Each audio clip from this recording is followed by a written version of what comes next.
So like, this is like first time we've seen this. You know, so that's pretty interesting. You can tell like how old school it is. Pretty cool. So you are the blue side or the red side? Blue side. Okay. Wait, am I? I think so, right? Are you trying to take out the red guy, like that wizard down there, and that warrior? I think so. I'm trying to figure out what to move. Continue. Okay. Trying to figure out. There's only 2 buttons on NES. Come on, one of them has to be to move. Okay, I guess I can only wait. That's my stats. So it's like an RPG, but you play it like a board game almost. Hey, you know what we can do? We can actually, next time in 2K, we can make 2 teams. Your team and my team that we actually just did the draft for. And then we actually use them and play against each other. Yeah, we can make our own teams. And then we just trade everybody on there.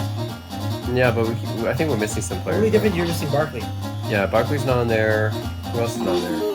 Moses Malone is on there. But Barkley's not on there. That's the only difference. So you can choose one more guy over Barkley. Yeah, I think that's the only guy that's not on there. You can have Malone. I'll probably take KG. Yeah, I'll probably take KG. Malone's more similar. He's 90s too. You can take Malone. I'll probably take KG because he's a bit more versatile than Malone is. But yeah, we can do it. Yeah. Okay, I think I know what to move now. Yeah. Only difference is the game really shafted Penny Hardaway. The game shafted him bad. He's only like 80 something, 86. But it's okay. Okay, the game's shafted a lot of guys. Okay, so here's what we're gonna do. See, I can move my guy and wait there. It's kind of like a chess, like a board game basically.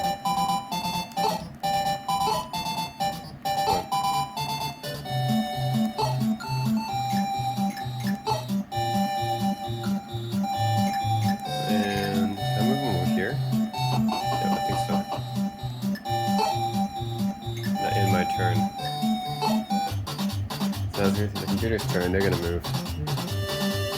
Oh, they got a lot of guys. Shit. They got a lot of guys.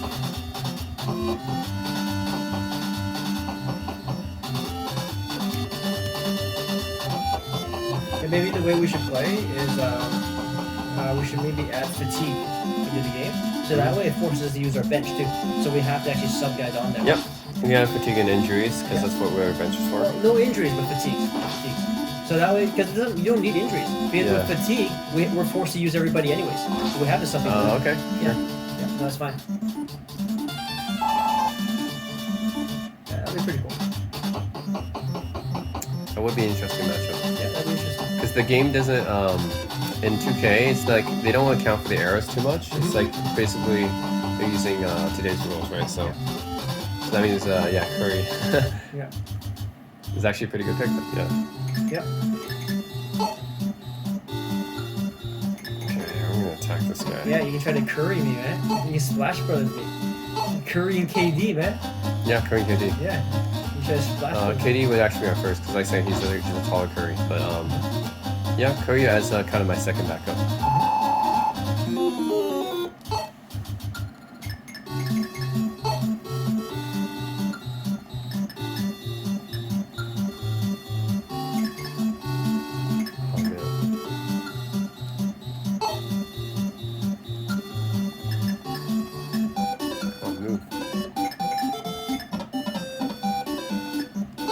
The thing about this one is that it's so old school that it doesn't even tell me how many spaces I can move. In the new Fire Emblems, you can see how many spaces they move and stuff. Like it's just so different in this one. But since it's like really, really old school, so they don't even have like the movement squares telling you where to move. So, and then the battle sequence is like very simple, like this. In the new ones, like all 3D, you move your guys and you have like a huge long, like you have like a 3D battle sequence and stuff. This one's very simple, so very old school.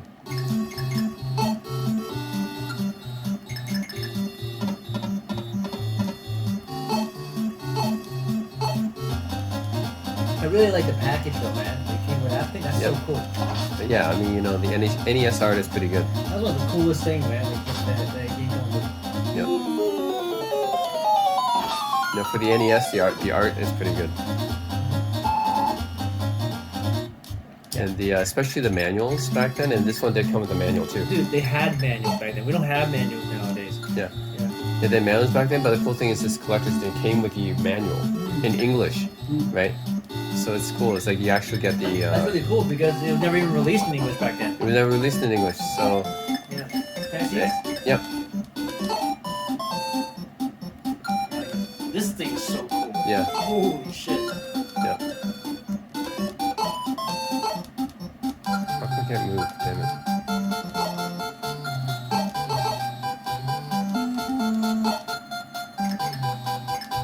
I don't know how to use that guy.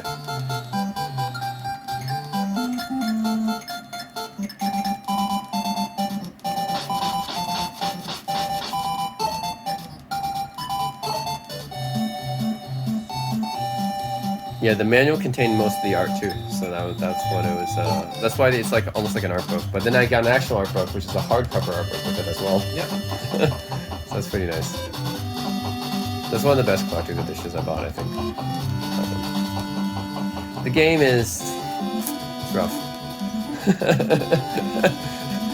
Yeah. The game is a bit rough, but I like the extras that came with them. So I'm not sure if I can be able to beat this game. I mean, I like the later versions, especially for me.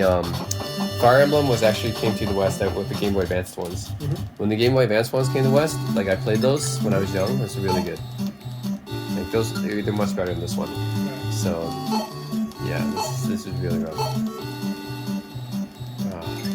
See, I don't even see my movement spaces.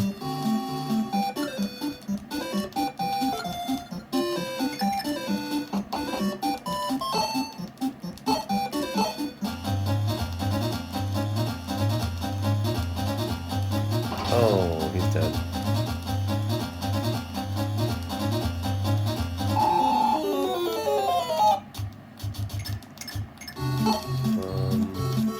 This guy here. Oh shit.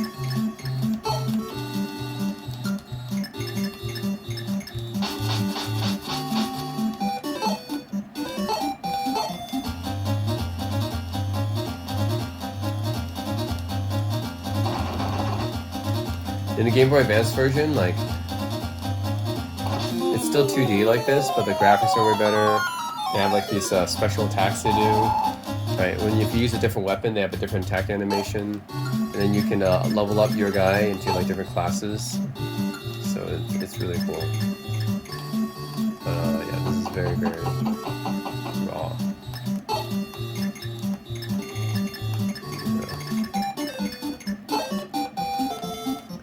I'm interested to see Hondo play Pippin. Mm-hmm. I know, that'd be interesting. Because Hondo actually does have a lot of stamina, so that'd be interesting. And Rick Barry versus Dr. J. Mm-hmm. That'd be interesting. Mm-hmm. That's actually a matchup that happened in the ABA in 1972. Mm-hmm. They were both in the ABA at the time. Yeah. And Rick Barry was with the Nets. Ironically, Rick Barry was with the Nets at that time. Dr. J was on the Squires. And then we faced off, I think, went to 7 games. But Dr. J was a rookie at the time. His rookie still went to 7 games, but Barry still beat him. But yeah, that's pretty interesting though. Because as a rookie, Dr. J took Rick Barry to 7 games. And that's Rick Barry in his prime. So, yeah. That's why, like, overall, yeah, Dr. J is a better player than Rick Barry, I think. But you know, Rick Barry's still good. So. Yeah, I know. Is Rick Barry even in 2K?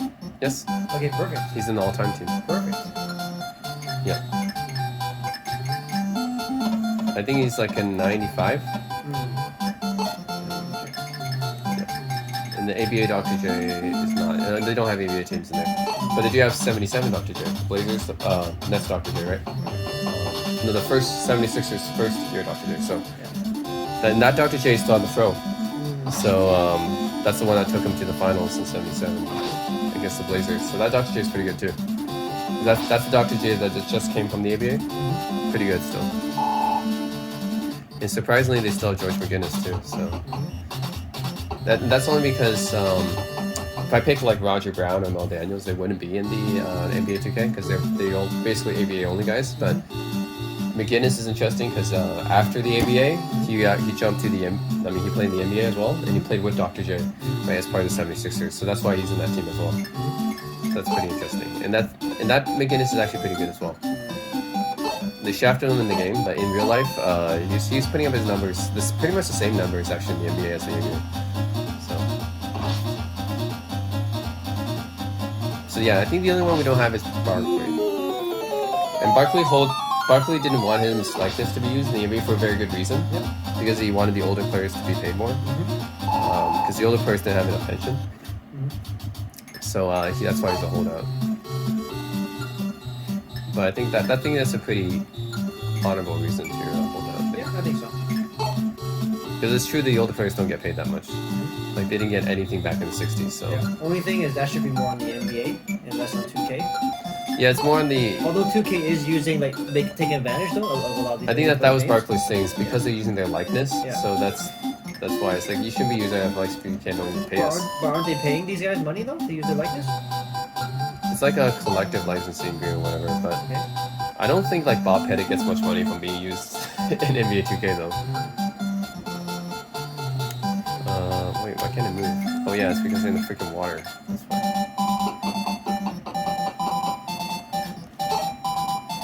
Yeah, like I don't think they're gonna pay Bob Pettit very much just to use his likeness in 2K.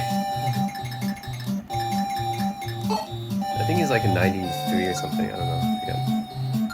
Yeah, but I think 2K makes so much money though. I think they can totally afford. Yeah, they can totally just they make millions of dollars. Well, even if you give each retired guy like a pension of say while you're still making 2K like $30,000 US a year, they can afford that. Yeah, because they make millions. Yeah. So that was Barkley's point. They were making millions off of their likeness. Yeah. And then they're not getting a penny. So yeah, the penny's not getting a penny. Yep.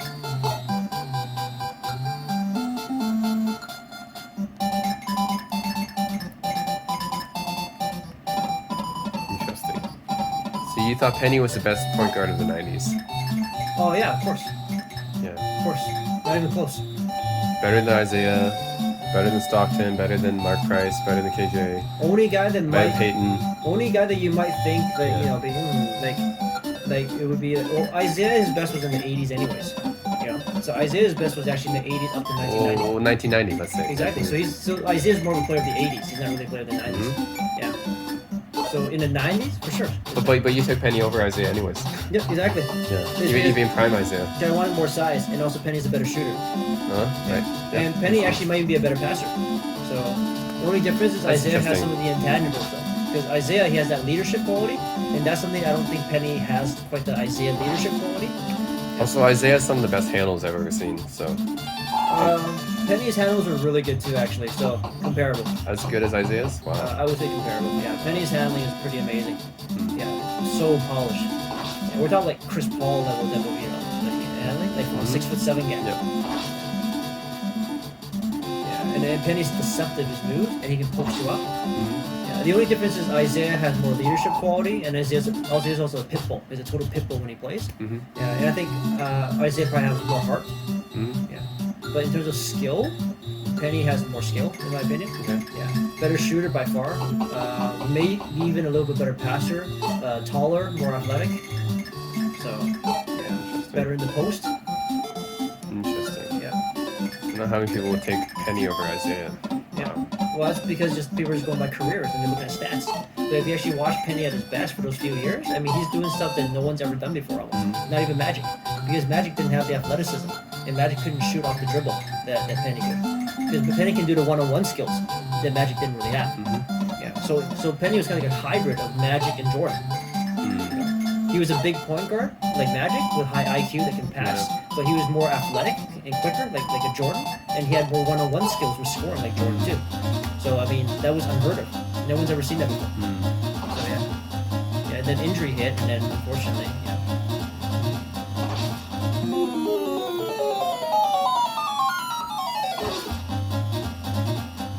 Have you ever seen like a full-length game with Penny in his prime?